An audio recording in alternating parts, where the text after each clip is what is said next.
चार मित्र परम मित्र। एक था सुनार, एक था सुतार, एक था दर्जी, एक था पंडित। सुतार रहा लकड़े का कारागिरी शिल्पी, सुनार रहा सोने चांदी के गहने घड़ाऊ, दर्जी रहा तरह तरह के वस्त्र भूषण सिलवाने में महावीर, और पंडित था बड़ा विद्वान, भजन कीर्तन प्रवचन मंत्र तंत्र का गाता था। कुंडली मिलन, किसी की शादी शुभ रचना विवाह कर देता, मंत्र तंत्र का गाता था। उसी में कुछ खासी खुशी दक्षिणा मिलती तो लेकर जमा करता था। चारों की कमाई बहुत अच्छी थी, मगर चारों थे कवारे और मुसाफिर भी थे। दरगांव दरमुकाम करते करते घूमते थे। सुबह होते ही गांव-गांव घूमते, शाम होते ही फिर एक जगह मिलते, एक ही जगह खाना बनाते, खाना एक ही जगह खाते, सोते एक ही जगह। सुबह होते ही अपना काम कारोबार करने को निकल जाते थे। ऐसा कुछ दिन हुआ और बीते कुछ दिन। एक दिन इस मुकाम से उस मुकाम जाने के लिए रवाना हुए। गांव का रास्ता भूल गए, घने जंगल में जाकर फंस गए। घूमते फिरते शाम होने लगी। जब आकाश ने काली चादर बिछाना शुरू किया, शाम होने लगी, अंधेरा हुआ। शाम होनी तब एक का मुंह एक तकने लगे और चारों के चारों डरने लगे, कहीं ऐसा ना हो चोर डाकू इस जंगल में आए, हमारी बरसों की कमाई लूट कर ना ले जाए। क्या करे यारो, कुछ तो उपाय करो, निकालो।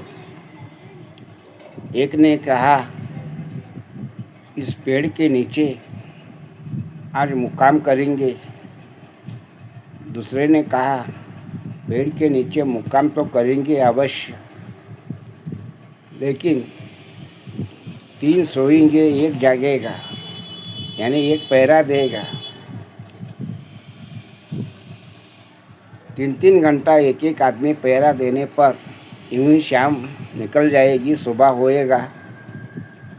सुबह हो जाने पर कहीं दूसरे गांव चले जाएंगे, ये तय हुआ। 3 सो गए। सुतार पहरा देने लगा। सुतार पहरा देते ही सामने एक लकड़ी गिरी थी। उस लकड़ी को उठाया, सोचा बैठे बैठे क्या करूं। लगा उसकी मूर्ति बनाने। सुतार ने लकड़ी की बहुत सुंदर मूर्ति बनाई। वो मूर्ति थी महिला की। हाथ पैर नाक होठ शरीर इतना सुंदर बनाया कि बहुत खूब। और बारी आई दर्जी की। दर्जी जागा, सुतार से कहने लगा, सुतार भाई तू सो जा, पहरा मैं देता हूँ। सुतार सो गया। दर्जी ने देखा, अरे वाह, सुतार ने कितनी सुंदर मूर्ति बनाई है, मैं बैठे बैठे क्या करूँ, मुझे भी कुछ करना चाहिए। ये सोचकर दर्जी ने बहुत सुंदर कपड़े पहनाए उसके। कपड़ों से सजाया और बारी आई सुनार की। दर्जी को कहने लगा, दर्जी भाई तू सो जा, पैरा मैं देता हूँ। जब दर्जी सो गया, सुनार ने मूर्ति की तरफ देखा और कहने लगा, मूर्ति तो बहुत सुंदर है, बैठे बैठे मैं क्या करूं, मैं भी कुछ करना पड़ेगा। ये सोचकर उसने आभूषण से उस मूर्ति को सजाया। पाँव में पायल, कानों में बाली, नाक में नत्थ, हाथों में कंगना, बहुत सोने के वस्त्र भूषण से सुंदर सजाया। फिर बारी आई पंडित की। पंडित जागा और सुनार से कहने लगा, सुनार भाई तू सो जा, मैं पैरा देता हूँ। सुनार सो गया, पंडित पैरा देने लगा। पंडित ने मूर्ति की तरफ देखा, वाह, सुतार ने मूर्ति बनाई, दर्जी ने कपड़े सिलाए, सुनार ने आभूषण से सजाया। मुझे भी कुछ करना पड़ता है, मैं बैठे बैठे क्या करूं? ये सोचकर पंडित ने कमंडोल से थोड़ा पानी लिया और उस मूर्ति पर छिटका। एक फूंक मारा तो मूर्ति में प्राण उतर आया।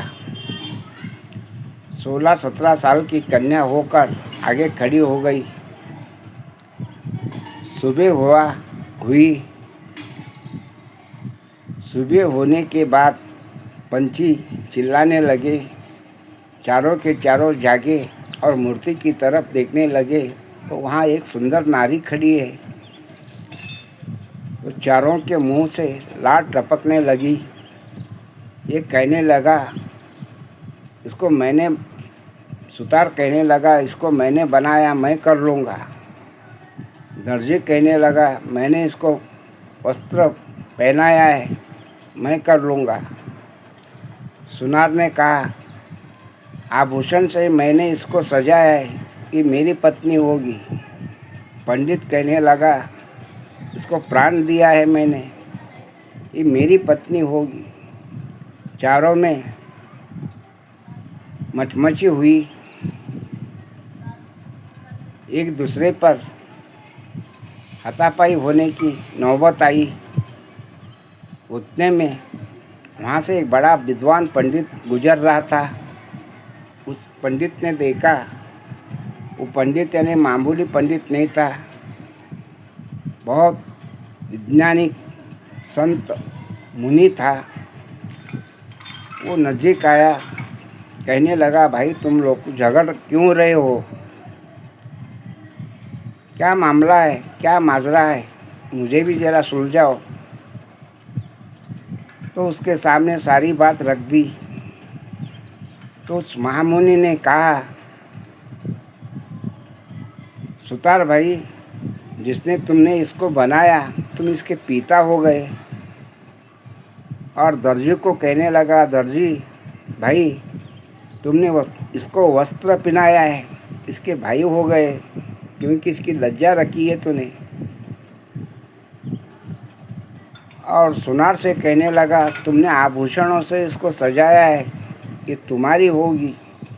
और पंडित को कहने लगा, तुमने इसको प्राण दान दिया है, तुम इसके परम पिता परमेश्वर हो, तुम्हारे लायक नहीं है, ये सुनार के लायक है, सुनार से शादी होगी इसकी। उसने न्याय पक्का निश्चित किया। तब जाकर चारों खामोश हुए। सुनार के साथ उसकी शादी हुई। सुकून और शांति से ज़िंदगी बसर करने लगे और चारों मित्र फिर एक हुए। इस तरह की एक कहानी है मेरे दोस्तों। कहानी अगर अच्छी लगी शेयर अवश्य करो, चैनल को सब्सक्राइब करो और कमेंट करो। धन्यवाद।